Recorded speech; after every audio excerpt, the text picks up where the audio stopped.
आज Doubtnut app download करें। Doubtnut पर अपने सभी गणित, रसायन विज्ञान, भौतिक विज्ञान और जीव विज्ञान के डाउट्स का करो सफाया। बस प्रश्न की फोटो खींचो, एक ही प्रश्न को क्रॉप करो और तुरंत वीडियो सोल्यूशन पाओ। अभी डाउनलोड करें। हेलो दोस्तों, हमारा प्रश्न है मीटर सेतु में कौन कौन सी त्रुटियां होती है, उन्हें कैसे दूर कर सकते हैं, हमें बताना है। ठीक है, तो सबसे पहले हम मीटर सेतु की कार्य सिद्धांत समझते हैं। क्योंकि मीटर सेतु जो होता है यह व्हीटस्टोन सेतु के कार्य सिद्धांत पे ही निर्भर होता है, जिससे हम लोग क्या करते हैं, अज्ञात प्रतिरोध का मान ज्ञात करते हैं। ठीक है, तो अगर हम यहाँ पे देखें तो देखिए आर क्या है, ये प्रतिरोध बॉक्स है। ठीक है, प्रतिरोध बॉक्स है जिसमें अलग अलग मान के प्रतिरोध लगे होते हैं। ठीक है, और एस जो है ये अज्ञात प्रतिरोध है, अज्ञात प्रतिरोध है। ठीक है, जिसका मान हमें ज्ञात करना है। और देखिए ये ए बी जो AC जो है ये एक तार है जिसकी लंबाई हम लोग कितना लेते हैं, 100 सेंटीमीटर लेते हैं। ठीक है, और यहाँ पे बी और डी सिरा से एक धारामापी गैल्वेनोमीटर लगा हुआ है। ठीक है, और AC सिरा से एक हमने क्या लगाया है, V वोल्ट की बैटरी लगाई है। ठीक है, और यहाँ पे ये कुंजी है के। तो जैसे ही हम कुंजी को बंद करेंगे तो ये परिपथ क्या हो जाएगा, ये बंद परिपथ हो जाएगा। ठीक है, और बंद परिपथ में चित्रानुसार अगर हम देखेंगे तो AC के मध्य हमने क्या किया है कि एक सेल और धारा नियंत्रक को एक इस प्रकार यहाँ पे प्रतिरोध बॉक्स में हमने जोड़ देते हैं। ठीक है, प्रतिरोध बॉक्स में उचित प्रतिरोध R लगाते हैं। ठीक है, और कुंजी को यहाँ पे बंद कर देते हैं। ठीक है, कुंजी को बंद कर दिया।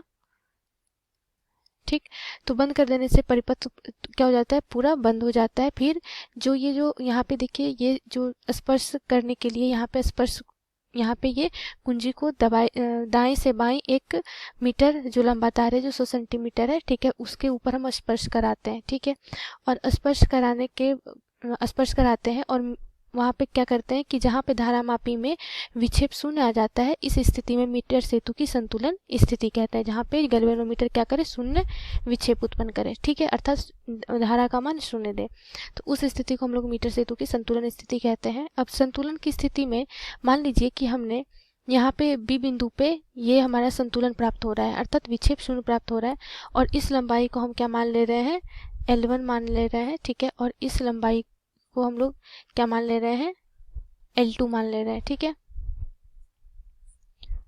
ठीक, तो यहाँ पे देखिए क्या होगा कि AB की लंबाई को अगर हम पूरी लंबाई को अगर 100 सेंटीमीटर L मान रहे हैं, ठीक है, तो यहाँ से देखिए A से B तक की लंबाई L1 है। ठीक है, तो B से C की लंबाई L2 को हम लोग क्या लिख देंगे, ये हो जाएगा 100 माइनस L1।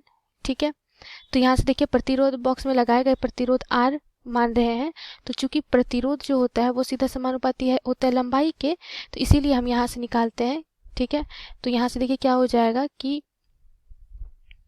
व्हीटस्टोन सेतु के सिद्धांत के अनुसार क्या हो जाएगा, यहाँ पे देखिए AB बटा BC जो हो जाएगा वो क्या हो जाएगा, R बटा S के बराबर। ठीक है, जहाँ पे AB का मान क्या है, L1 है, और BC का मान क्या है, L2, जो किसके बराबर है, 100 माइनस L1 के बराबर। ठीक है, तो ये हो गया 100 माइनस L1 बराबर R बटा S। ठीक है, तो यहाँ से क्या हो जाएगा, अगर हम अज्ञात प्रतिरोध S का मान निकालेंगे तो इस समीकरण से S का मान हम निकाल लेंगे, तो S का मान हो जाएगा R इंटू 100 माइनस L1 बटा L1 के बराबर। ठीक है, तो इस प्रकार क्या होता है, मीटर सेतु से हम लोग अज्ञात प्रतिरोध का मान निकालते हैं। अब बोला जा रहा है प्रश्न में कि इसमें मीटर सेतु में जब हम अज्ञात प्रतिरोध निकालते हैं तो उसमें कौन कौन सी त्रुटियां होती है और उसे हम किस प्रकार से दूर कर पाते हैं। ठीक है, तो पहला तो कि यदि सेतु की तार का अनुप्रस्थ काट का क्षेत्रफल अगर सर्वत्र एक समान नहीं हो, अर्थात ये जो हम AC तार उपयोग में ला रहे हैं इसके लिए हम जो मतलब पूरी जगह पे अनुप्रस्थ काट सर्वत्र एक समान होना चाहिए, कहीं पे ज़्यादा कहीं पे कम नहीं होना चाहिए। ठीक है, तो इससे क्या होगा कि अगर एक समान नहीं है तो अज्ञात प्रतिरोध का मान क्या होगा, शुद्ध नहीं होगा। ठीक है, तो इसीलिए सावधानियां क्या बरतनी चाहिए कि तार का अनुप्रस्थ काट समान होना चाहिए, सर्वत्र मतलब सभी जगह क्या होना चाहिए, समान होना चाहिए, समान होना चाहिए। ठीक है, और दूसरी अगर हम सावधानी की बात देखें तो देखिए मीटर सेतु के तार के सिरों पर लगी पीतल की जो पत्तियां होती है, जब हम देखेंगे जब प्रयोगशाला में मीटर सेतु को देखते हैं तो इसमें क्या होता है कि एक पीतल की पत्तियां का प्रतिरोध क्या होता है, नगण्य होता है या शून्य नहीं होता है। ठीक है, जिसके कारण से अज्ञात प्रतिरोध की जब हम गणना करते हैं तो इसमें पीतल के पत्तियों के प्रतिरोध का भी मान ले लिया जाता है, जो कि त्रुटि होती है। इसीलिए उसे क्या कहते हैं, अंत्य त्रुटि कहते हैं। और सामान्यतः इस त्रुटि के निवारण के लिए प्रतिरोध बॉक्स और अज्ञात प्रतिरोध की स्थितियों को आपस में बदलकर पाठ्यांक लेते हैं। इन दोनों पाठ्यांकों का माध्यम लेकर एस की गणना करते हैं। ठीक है, जिसे हम लोग संशोधन और अंत्य संशोधन कहते हैं। ठीक है, तो इस प्रकार से हम कुछ सावधानियां हैं जो हमें बरतनी होती है। धन्यवाद। कक्षा 6वीं से 12वीं से लेकर नीट, IIT, JEE वो एडवांस के लेवल तक 1 करोड़ से ज्यादा छात्रों का भरोसा। आज ही डाउनलोड करें डाउटनेट ऐप या व्हाट्सएप करें अपने सारे डाउट्स 8400 400 400 पर।